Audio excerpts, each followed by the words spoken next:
আসসালামু আলাইকুম রহমতুল্লাহ বরকাতু। আলহামদুলিল্লাহ ওসলাত ওসালাম আলা রসুলিল্লাহ ওয়ালা আলিহি ওয়া আসহাবিহি আজমাইন। প্রিয় দর্শকবৃন্দু, আজকে আপনাদের সম্মুখে নতুন একটি ভিডিওতে আপনাদের সকলকে আমি ওয়েলকাম করছি, স্বাগতম করছি।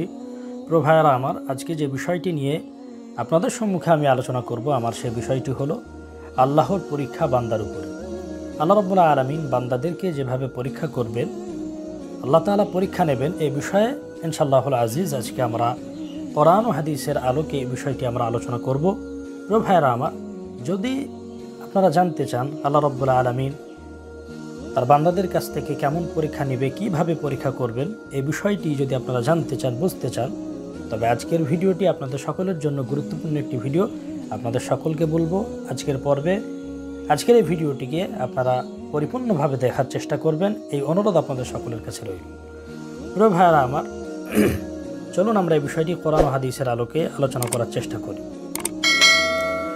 আমরা এটা সকলে জানি যে একজন মুমিন ব্যক্তির কাছ থেকে আল্লাহ তাআলা দুনিয়াতে কখনো বালা মুসিবত দিয়ে, কখনো তার সন্তান, তার ধনসম্পদ যা কিছু আছে সব কিছু ছিনিয়ে নিয়ে আল্লাহ তাআলা কিন্তু পরীক্ষা করতে পারেন। আল্লাহ তাআলা এটা দেখতে চান যে আমার বান্দা কতটা পরিমাণে আমাকে ভালোবাসেন, আমাকে মহব্বত করে।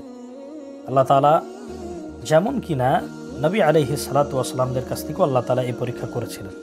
আজকে যে নবীর ঘটনাটি সংক্ষিপ্ত আকারে আপনাদেরকে বলবো, সেই ঘটনাটি হলো হযরতে আইয়ুব আলাইহিস সালাম। আপনারা সকলে জানেন আইয়ুব নবীকে আল্লাহ তাআলা নবুয়তের পাশাপাশি আল্লাহ তাআলা তাকে অপরন্ত দৌলত, আল্লাহ তাআলা ধনসম্পদ, জমি জামা সব কিছু আল্লাহ তাআলা তাকে দান করেছিলেন। সন্তান, স্ত্রী তাকে আল্লাহ তাআলা সুখে রেখেছিলেন, সব কিছু আল্লাহ তাআলা দান করেছিলেন। শয়তান আল্লাহ রাব্বুল আলামিনকে তিনি বলেছিলেন যে আল্লাহ, যে হযরতে আইয়ুব আলাইহিস সালাম তোমার ইবাদত এই কারণেই করে, যেহেতু তুমি তাকে অনেকগুলো নিয়ামত তুমি তাকে দান করেছো, তাকে নবুয়ত দান করেছো, তার সম্পদ, জমি জায়গা কোনো কিছুর অভাব নাই, এ কারণেই আল্লাহ তাআলা সে হয়তো তোমার নিয়ামতের শুকরিয়া আদায় করে, সে এই কারণেই হয়তো তোমার ইবাদত করে। আল্লাহ রাব্বুল আলামিন হযরতে আইয়ুব আলাইহিস সালাতু ওয়াস সালামকে তিনি পরীক্ষায় ফেললেন। একের পর এক আল্লাহ তাআলা তার ধনসম্পদ, তার সন্তান সব কিছু আল্লাহ তাআলা কেড়ে নিলেন, আল্লাহ তাআলা ছিনিয়ে নিলেন। হযরতে আইয়ুব আলাইহিস সালাতু ওয়াস সালামকে আল্লাহ তাআলা কঠিন মারণ একটি রোগে আল্লাহ তাআলা আক্রান্ত করলেন, তাকে রোগে ফেললেন। কি কারণ? আল্লাহ তাআলা তাকে পরীক্ষা করবেন। প্রিয় ভাইয়েরা আমার, লক্ষ্য করে শুনবেন, একজন নবী, আল্লাহ রাব্বুল আলামিন সব কিছু তাকে দান করেছেন, আল্লাহ তাআলা সব কিছু ছিনিয়ে নিলেন, শুধুমাত্র আল্লাহ তাআলা তাকে পরীক্ষা করবেন, আল্লাহ তাআলা তাকে দেখবেন। হযরত আইয়ুব আলাইহিস সালাতু ওয়াস সালাম কে আল্লাহ তাআলা কঠিন একটি রোগ দিলেন। আপনারা সকলে জানেন তার গা পচতে শুরু করেছিল, তার শরীর থেকে পোকা বের হতে শুরু করেছে, এমনকি ওই পোকা তার শরীরের গোশত, তার শরীরের মাংস পর্যন্ত খেতে শুরু করেছে। এলাকাবাসী তাকে, সকলে, তার আত্মীয় স্বজন তাকে দূরে ঠেলে দেয়, দূরে সরিয়ে দেয়। কিন্তু তার স্ত্রী ছিলেন ধৈর্যশীল একজন স্ত্রী, আল্লাহভীরু স্ত্রী, তিনি তার সাথ দিয়েছিলেন। হযরত আইয়ুব আলাইহিস সালাতু ওয়াস সালামকে আল্লাহ তাআলা পরীক্ষা শুরু করেছিলেন দীর্ঘ 18 বছর যাবত। সুবহানাল্লাহ। একদিন, 2 দিন, 4 দিন, 5 দিনের কষ্ট নয়।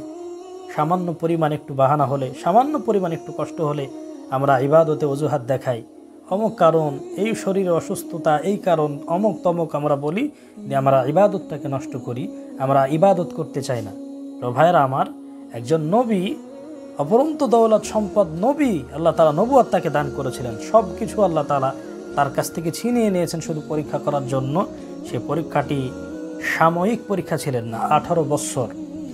সামান্য কারণে আমাদের কারোর কোনো জিনিস যদি একটু কমতি হয়ে যায়, আমরা সঙ্গে সঙ্গে আল্লাহর সাথে শিরিক করি।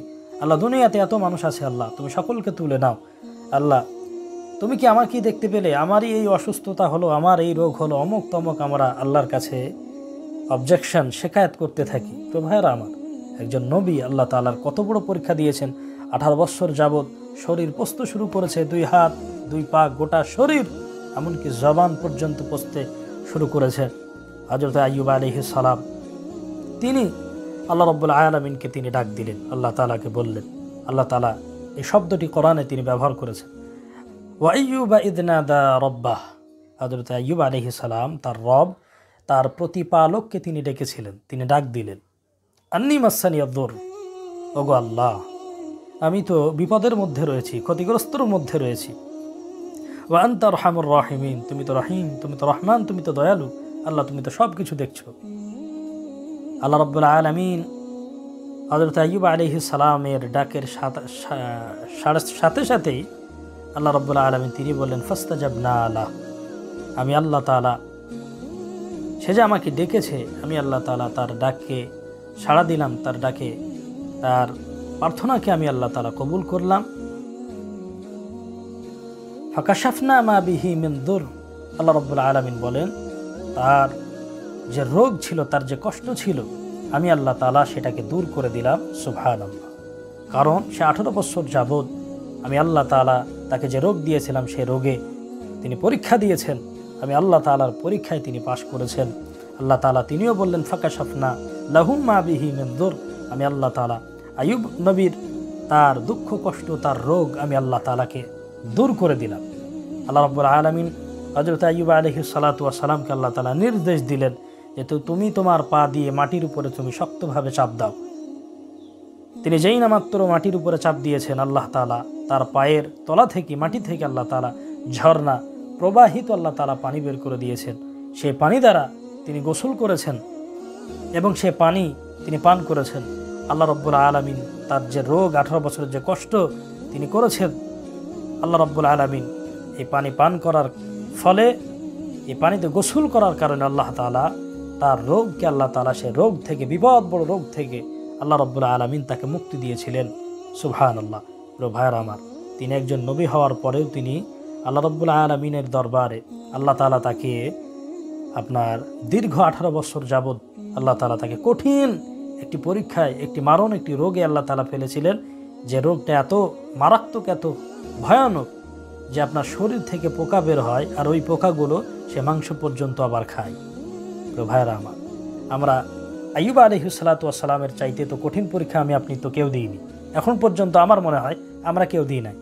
অথচ আমাদের কোনো জিনিসের একটু কমতি হলে আমরা আল্লাহকে বারবার দোষারোপ করতে থাকি। আল্লাহ তাআলা কোরআনে জানিয়েছে যে আল্লাহ তাআলা তোমাকে পরীক্ষা করবে, কখনো তোমার ধন সম্পদ, তোমার সন্তান, তোমার স্ত্রী, সব কিছু তোমার কাছ থেকে কেড়ে নিতে পারে, তোমার প্রতি অবিচার হতে পারে, জুলুম হতে পারে, তারপরেও তোমাকে আল্লাহর পরীক্ষা দিতে হবে। আল্লাহ তাআলা নবী আলাইহিস সালাতু ওয়াস সালামদের কাছ থেকে পরীক্ষা নিয়েছেন। প্রিয় ভাইয়েরা আমার, এটা মুমিন ব্যক্তিদের একটি হলো গুণ যে আল্লাহ তাআলা যাকে যত বেশি ভালোবাসেন, আল্লাহ তাআলা তার কাছ থেকে তত বেশি পরীক্ষা করবেন। প্রিয় ভাইয়েরা আমার, আমরা সকলে, আমাদের উপর যতই বালা মুসিবত কষ্ট আসুক না কেন, আল্লাহ তাআলা যে পরীক্ষা আমাদেরকে করবেন, আমরা সকলেই শক্তভাবে আল্লাহ রাব্বুল আলামিনের পরীক্ষা দেওয়ার চেষ্টা করব। তার সাথে সাথে আমরা ইবাদত, আল্লাহ শুকরগুজার বান্দা হব, কখনোই এটা ছাড়ব না। কারণ হযরত আইয়ুব আলাইহিস সালাতু ওয়াস সালামকে আল্লাহ তাআলা যখন পরীক্ষা নিয়েছিলেন, তিনি আল্লাহকে বলেছিলেন, ও আমার রব, আমার আল্লাহ, তুমি আমাকে যে রোগে ফেলেছো, যে রোগ আমাকে দিয়েছো, আল্লাহ সেই পরীক্ষা দিতে আমি প্রস্তুত, সে পরীক্ষার দেওয়ার জন্য আমি রেডি। আল্লাহ, আমি ধৈর্যের সাথে তুমি আমাকে পাবে। আমি আল্লাহ তোমার এই পরীক্ষায় পাশ করব এবং ধৈর্যের সাথে তুমি আমাকে পেয়ে যাবে, আমি ধৈর্য ধারণ করব। তো ভাইরা আমার, বালা মুসিবতের সময় বেশি বেশি করে রবের প্রতি আপনাকে আমাকে ধৈর্য ধারণ করতে হবে। যেমন কিনা নবী আলাইহিস সালাতু ওয়াস সালামদের কাছ থেকেও আল্লাহ তাআলা পরীক্ষা নিয়েছেন, তারাও পরীক্ষা দিয়েছেন। তো ভাইরা আমার, আজকের এই বক্তব্যটি যদি আপনাদের ভালো লাগে, আপনাদের সকলকে বলবো বেশি বেশি করে আল্লাহর প্রতি তাওয়াক্কুল করুন, আল্লাহর পরীক্ষার জন্য প্রস্তুত থাকুন। আল্লাহ তাআলা যেমনই পরীক্ষা নিক না কেন, আল্লাহ তাআলা ইমানদার ব্যক্তিদেরকে যাচাই করবেন, পরীক্ষা করবেন। আল্লাহ তাআলা আমাদের সকলের ঈমানকে মজবুতি করে দেন। আল্লাহ তাআলার প্রতি বেশি বেশি করে আল্লাহ তাআলা আমাদের সকলকে ঈমান রাখার তৌফিক দান করুন। তো ভাইরা আমার, ভিডিওটি ভালো লাগলে চ্যানেলটিকে সাবস্ক্রাইব করবেন, অবশ্যই ভিডিওটি লাইক, কমেন্ট, শেয়ার করতে ভুলবেন না।